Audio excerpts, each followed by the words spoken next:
This Kraken tutorial video, I'll be showing you guys how to turn on notifications on the Kraken application. So once you're on the Kraken app, I want you to go to the home page right here. Once you're on the home page, just go to the top right to the notification bell and press on that.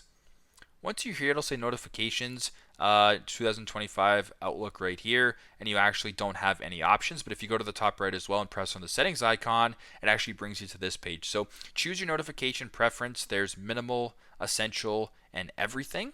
So you can also turn on notifications to receive alerts as well by pressing allow. So for example, if you wanted to turn on notifications, you would go ahead and press on allow and then press on everything, or you can press on minimal or customize or whatever the case may be. But you have to make sure that turn on notifications to receive alerts is allowed right there, and you might have to go into your device to turn that on. So very simple, very straightforward.